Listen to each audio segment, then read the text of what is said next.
Day in context.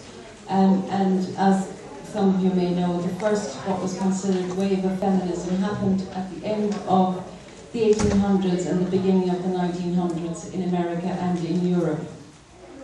Women started campaigning and were activists in looking for better pay and shorter hours and voting rights, and most of us know how long that took to achieve in different countries. And out of that, in America, in 1908, 15,000 women marched through New York looking for these rights, looking for equal pay and shorter hours, better pay actually, not even equal pay, better pay and shorter hours and voting rights. Now the following year, and this was the socialist movement of America, they declared that they wanted a national Women's Day. So we're up to 1909 now, they're asking for a National Women's Day. And then in 1910, there was the first National Women's Day in America. Or 1910, the first National Women's Day. Then in Europe, the socialist movement in Europe, there was a conference in Copenhagen in 1910, and they called, a woman called Clara Zetkin called for an International Women's Day. So in effect, the first International Women's Day was observed in 1911. So it's just over 100 years old, the first International Women's Day. And it was observed in many countries in Europe, as it is today. It's a worldwide movement today. Now, in some countries, it's a national holiday. And in countries like China, it's a holiday for women only. And I think Madagascar as well has a holiday for women workers only. In other countries also they kind of celebrate it like Mother's Day. They give women flowers and gifts and the men honour the women in their lives. Now it's actually even further back, I suppose, that the first, well, I use the word feminist loosely, philosopher Mary Wollstonecraft wrote in 1790 a vindication for the rights of women, and she was writing for the right for women to be educated and to take their place in society. So that's over 200 years ago. Now, lest we think that we have it all at the moment, just want to remind you of recent statistics that say because of the inequality in pay for women, and this is a European statistic, a woman in Europe, on average, has to work 59 days longer than a man to earn the same amount of money. So I just want you to keep that in mind.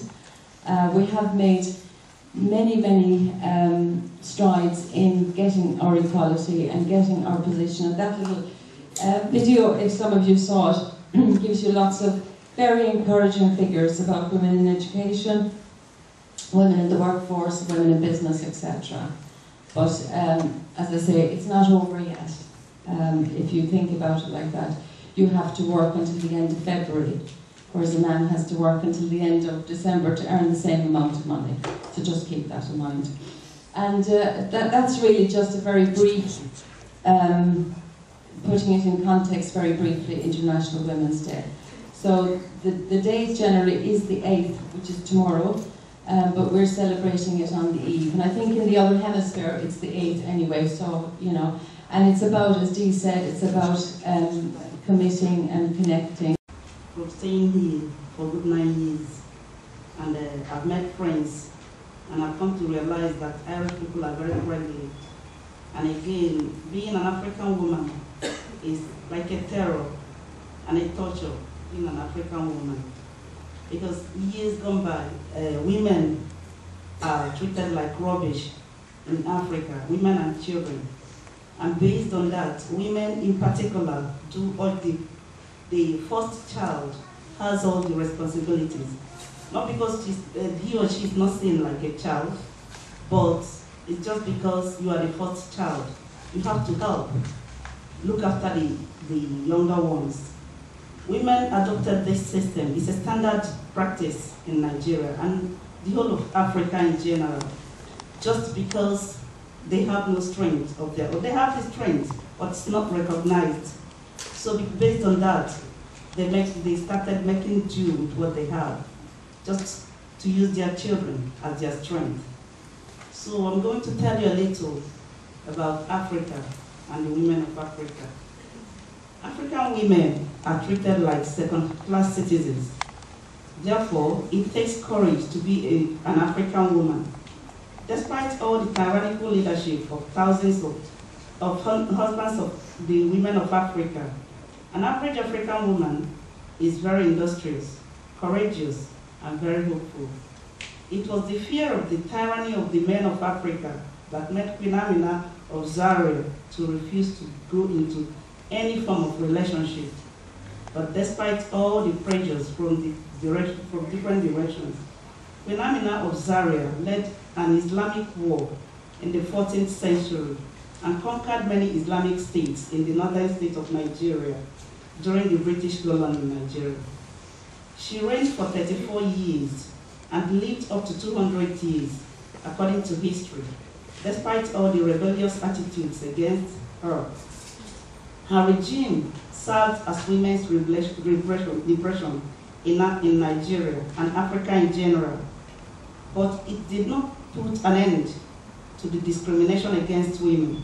Subsequently, in 1929, there was a remarkable riot called Aba Women's Riot, which has turned the whole of Nigeria and Africa. This marked the beginning of the freedom of women in Africa, freedom from slavery and tyranny. It taught women how to say no and how to speak against injustice. Before, women were not going to school in Africa, but today, many African women are graduates, I included. Even some are in leadership. Therefore, we women are pleading to men all over the world to listen to us, because we have the wisdom, integrity, and intelligence to change the entire world. Queen Elizabeth is a living example. God created all human beings equally. Every human being is born a woman, regardless of his or her status, and freedom is a right to humanity.